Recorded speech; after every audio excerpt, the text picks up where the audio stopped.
नमस्कार दोस्तों, स्वागत है आपका हिंदी नॉलेज शो में।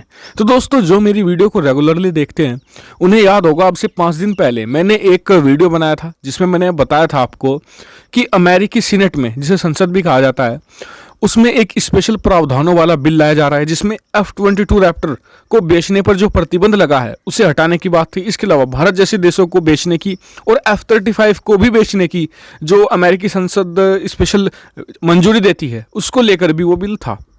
और उस बिल के आने के बाद जब लगातार खबरें आने लगी कि ये सारे जो बिल लाए जा रहे हैं प्रावधान, ये सारे भारत को ध्यान में रखकर लाए जा रहे हैं, क्योंकि अमेरिकी जितने भी सीनेटर हैं वो बहुत ज़्यादा प्रभावित है। भारत जिस तरीके से गलवान वैली में चीन के सामने खड़ा हुआ है, तो अमेरिका को ये लगा है कि चीन ने तो सभी के साथ मतलब कि एग्रेशन दिखाया, लगभग हर पड़ोसी के, चाहे जापान हो, वियतनाम हो, फिलीपींस हो, लेकिन इन सभी में भारत में ही वो काबिलियत है कि वो चीन को धराशायी कर सकता है।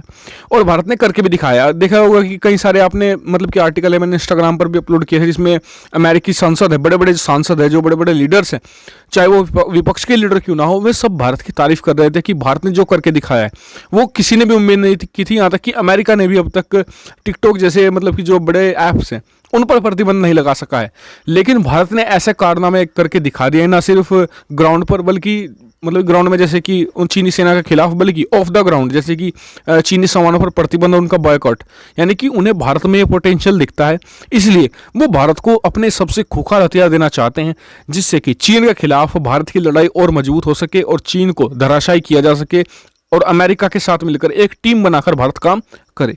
और इस खबर का असर होना शुरू हो चुका है।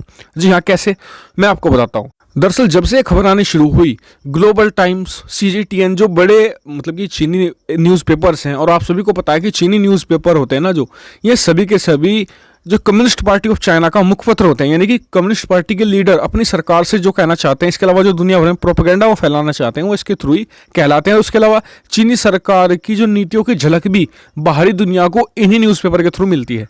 तो इन न्यूज़पेपर ने कहना शुरू कर दिया था कि अमेरिका भारत को खतरनाक हथियार निश्चित तौर पर देना शुरू करेगा। हालांकि उसके बाद उन्होंने ये भी कहा कि जी इससे तो पूरे क्षेत्र में एक आर्म रेस शुरू हो जाएगी और चीनी सरकार को भी तैयार हो जाना चाहिए भारत, क्योंकि भारत आने वाले समय में और शक्तिशाली बनने वाला है। तो और उसका असर भी होना लगा है।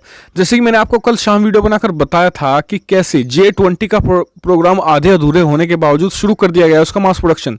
J-20 अभी पूरी तरीके से 5वीं पीढ़ी का लड़ाकू विमान नहीं बनाया, उसका इंजन उस कैपेबिलिटी को मतलब कि प्राप्त नहीं कर चुका है, लेकिन चीन को यह पता चल चुका है कि अमेरिका के पास वो कैपेबिलिटी है कि वो 1-1.5 साल के अंदर भारत को F-35 प्रोवाइड करा सकता है भारी संख्या में। और इसी चीज को ध्यान में रखते हुए चीन ने अपने J-20 लड़ाकू विमान की मास प्रोडक्शन जो सब मतलब कि उसे बहुत ही भारी संख्या में बनाना शुरू कर दिया है।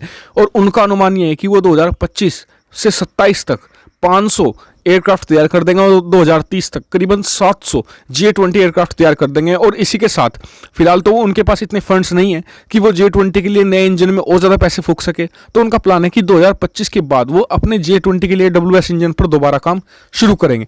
इसके अलावा चीन का सबसे बड़ा खतरा ये है कि कहीं भारत को F-22 रैप्टर सप्लाई ना कर दे या फिर कुछ समय के लिए लीज पर ना दे दे अमेरिका, क्योंकि ये सबसे बड़ा खतरा है। फिर चीन की कोई भी गतिविधि नहीं चलने वाली। और रही बात F-35 की, एक बात अब मैं आपको थोड़ा स्पष्ट करके बता दूं कि F-35 अगर भारत को ऑफर हुआ तो भारत इसे तोल मोल कर लेगा। इसके मतलब कि कुछ इंडिया स्पेक्स, इंडिया के हिसाब से, इंडिया की जलवायु के हिसाब से इसमें कुछ मॉडर्नाइजेशन भी करवाएगा। लेकिन अगर अमेरिका ने भारत को F-22 रैप्टर ऑफर कर दिया तो भारत सोचेगा नहीं, तुरंत ले लेगा इसे, क्योंकि ये दुनिया का सबसे भयंकर फाइटर जेट है। इससे बेहतर दुनिया में फिलहाल कुछ भी उपलब्ध नहीं है। भारत इसे निश्चित तौर पर लेगा। इसकी भारत ये नहीं देखेगा कि जी मतलब कि फ्लाइट पर और कितना है इसका, कितनी मिसाइलें फायर कर सकता है, इसे तुरंत ले लिया जाएगा, ये बात निश्चित है। और अमेरिका भी ये बात को जानता है और चीन भी ये बात को जानता है, इसलिए उसने J-20 के निर्माण कार्य को शुरू कर दिया, क्योंकि J-20 के अलावा इससे बेस्ट उसके पास फिलहाल कुछ भी नहीं है जिससे वो भारत को टक्कर दे सके। तो इस पर आपका क्या व्यू पॉइंट है, कमेंट करके मुझे जरूर बताएगा। साथ ही चैनल को सब्सक्राइब करना मत भूलिएगा ऐसी ही बहुत सारी डिफेंस, फॉरेन पॉलिसी और फाइनेंस रिलेटेड वीडियो के लिए। Thank you for watching video.